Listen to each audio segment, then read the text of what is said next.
బిస్మిల్లాహిర్ రహమానిర్ రహీం. మన రోజువారీ జీవితంలో మనం చేసే చాలా చిన్న చిన్న పనులకు ఇస్లాంలో అందమైన ఆదాబ్, సున్నత్ విధానాలు ఉన్నాయి. అలాంటి వాటిల్లో ఒకటి తలకి నూనె రాసుకోవడం. తలకు నూనె రాసుకోవడం కేవలం మనం జుట్టు సంరక్షించుకోవడానికి మాత్రమే కాదు. ఒకవేళ ఆ పనిని మనం సున్నత్ విధానాన్ని అనుసరిస్తూ చేశాము, మన సంకల్పం అల్లాహని రాజీ చేసుకోవడానికి అయి ఉంది అంటే, ఆ సాధారణమైన డే టు డే లైఫ్ పని కూడా ఇన్‌షా పుణ్యకార్యంగా మారిపోతుంది. ఈరోజు తలకు నూనె రాసుకునే ఆదాబు మరియు దానికి సంబంధించిన సున్నత్ విధానం తెలుసుకుందాం. మొట్టమొదటిగా మనం నూనె రాసుకునేటప్పుడు, నేను సున్నత్ పద్ధతిని అనుసరిస్తున్నాను అనే సంకల్పాన్ని కలిగి ఉండాలి. దానినేమి పర్టిక్యులర్‌గా నోటితో చెప్పాల్సిన అవసరం లేదు. మన మనసుకు తెలుసు కదా! నేను ప్రవక్త సల్లల్లాహు గారు చెప్పిన మెథడ్‌లో ఈ పనులు చేయబోతున్నాను అని ఆ సంకల్పం, ఆ నియత్ అనేది సరిపోతుందనమాట. మన పనులకి అల్లాహ్ దగ్గర విలువ రావాలి అంటే, అది మన సంకల్పం పైన ఆధారపడి ఉంటుంది. మరియు మనం ఆ పనిని ఎంత సున్నతుల ప్రకారం చేస్తున్నాము, ఎంత ప్రవక్త సల్లల్లాహు గారు నేర్పిన ఆదాబులని, మర్యాదలని పాటిస్తూ చేస్తున్నాము అన్న దాని పైన డిపెండ్ అయ్యి ఉంటాయన్నమాట.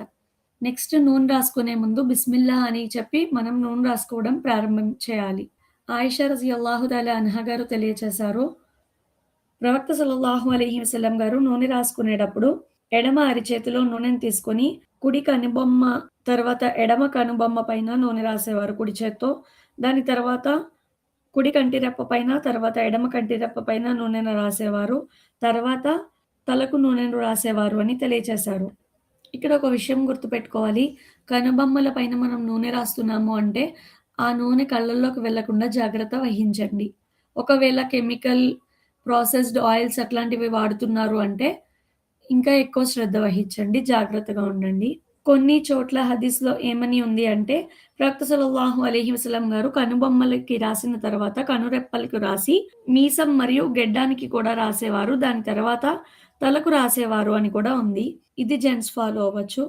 ఇంకొక చోట హదీస్‌లో ఏమని ఉంది అంటే, ప్రవక్త సల్లల్లాహు అలైహి వసల్లం గారు ఎక్కువగా తలకి నూనె రాసుకుంటూ ఉండేవారు. మరియు దువ్వెనని నీటిలో ముంచి గెడ్డాన్ని కూడా దువ్వుకుంటూ ఉండేవారు అని. ప్రవక్త సల్లల్లాహు అలైహి వసల్లం గారి సున్నత్ అంటే కేవలం పెద్ద పెద్ద ఆరాధనలకు సంబంధించిన విషయాలు మాత్రమే కాదు.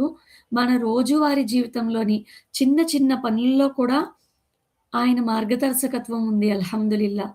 మనం గనక ఏ పనిని అయినా సరే సున్నత్ పద్ధతి ప్రకారం చేశాము అంటే, అలా చేసిన సాధారణ రోజువారీ పని అయినా కూడా అల్లాహ్ సుబ్హానహు వ తఆలాని గుర్తు చేసుకోవడానికి ఒక అవకాశంగా మారిపోతుంది. అంత మాత్రమే కాకుండా మనం అల్లాహ్‌కి ఇష్టమైన వాళ్ళలో చేరడానికి అవకాశం ఉంటుంది. అల్లాహ్ సుబ్హానహు వ తఆలా మనందరికీ ప్రవక్త ముహమ్మద్ సల్లల్లాహు అలైహి వసల్లం గారి సున్నత్‌ను సరైన విధంగా తెలుసుకొని, అర్థం చేసుకొని, మన జీవితంలో ఆచరించే భాగ్యాన్ని కల్పించుగాక. ఆమీన్.